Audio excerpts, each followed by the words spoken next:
Good day everyone! Ngayon naman ay ating tatalakayin ang designing and evaluating portfolio assessment in the classroom.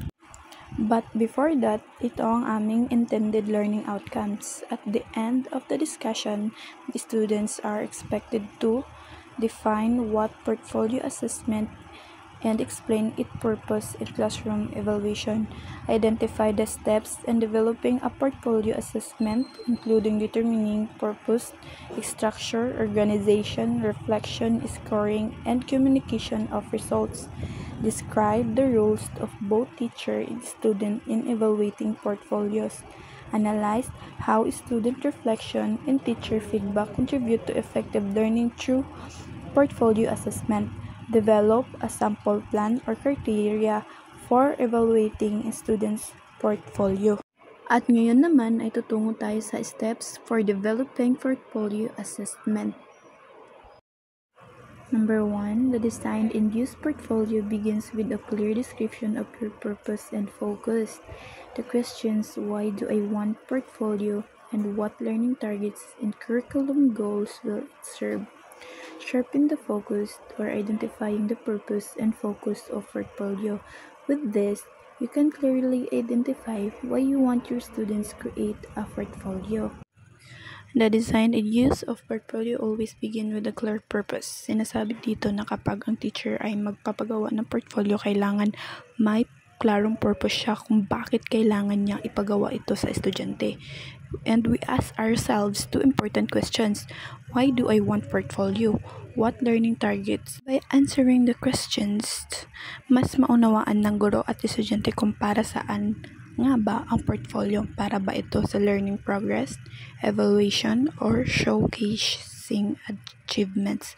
For example, if ako ay isang guro or if I am English teacher, ang purpose ko is let students show their writing skills throughout the semester and reflect on their strengths and weaknesses in writing essays or poems.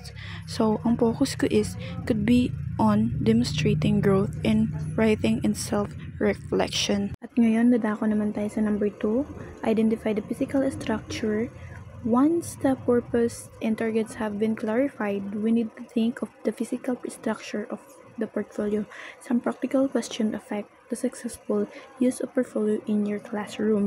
Matapos nating malinaw na malaman ang purpose at target ng portfolio, ang susunod na steps ay pag-iisipan kung ano ang maging itsura at forma ng portfolio. At ito ang mga tanong kung ano nga ba ang physical structure. Number 1, what will it look like? So dito is pwede magiging notebook ba ito o folder digital, file o clear book. Where will the student place the outputs? Pwede din sa isang clear book, binder, plastic envelope o kaya digital folder kung ipa-portfolio ang gamitin. 3, what type of container is appropriate? So dito is nakadepende kung ano ang grade level. Halimbawa sa elementary, maaaring gumamit ng clear book o folder para madaling buksan. Sa high school, maaaring gumamit ng binder o portfolio box para mas maraming dokumento. Or sa portfolio, maaari itong gawin sa Google Drive, Canva o PowerPoint format. Do they need file folders, clear book, plastic bin? Dito naman is depende sa dami ng output at sa paraan ng pagtatabi. Ang mahalaga, madaling ma-access ng mag-aaral ang kanilang mga gawa. 5, how are the materials to be organized? Categorically, numerically, alphabetically, by subject area, or in other ways. So is nakaka-help ito sa teacher and students na makita ang learner progress clearly and keeps everything neat and systematic sa portfolio nila. If the students cannot manage and access their materials effectively, they will become discouraged. You may need your original intentions based on the answer of the practical considerations. Choices of product and work outputs influence the student on what to do include in their portfolio. Kapag hindi maayos ang physical structure, nagiging mahirap para sa estudyante na mahanap o maayos ang kanilang mga output. Kapag nalilito o nahihirapan silang ayusin ang kanilang portfolio, maaari silang ma-discourage o mawalan ng gana.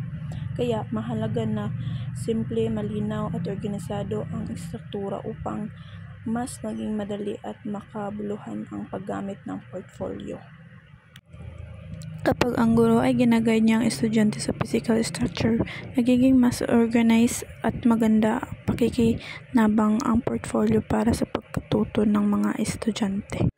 Number 3, determine the appropriate organization and source of content.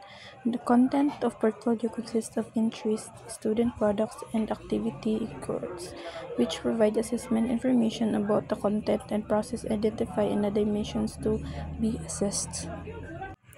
So dito ang bahaging ito ng portfolio development ay nakatuon sa kung ano ang mga nilalaman o gawain ang dapat ilagay sa portfolio ng mag-aaral. Ang mga nilalamang ito ay tinatawag na entries, na halimbawa ng mga gawaing natapos na mag-aaral tulad ng project, essay, or larawan ng aktibidad o iba pang ebidensya ng kanyang pagkatuto.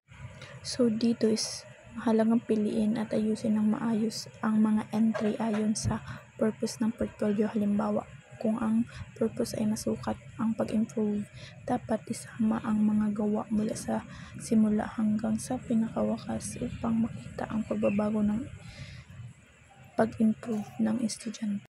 At dito rin dapat din planuhin ng guro habang ginagawa pa lang ang mga activity kung anong mga output ang ilalagay sa portfolio.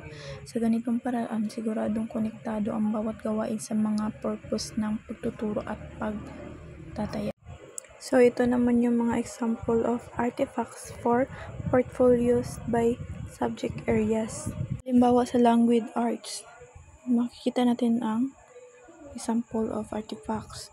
Dito is favorite poem, songs letter, finished samples of different writing, persuasive letters, poetry, information, finished writing drawn from other subject areas, literature extensions, scripts for drama, visual arts, webs, charts, timeline.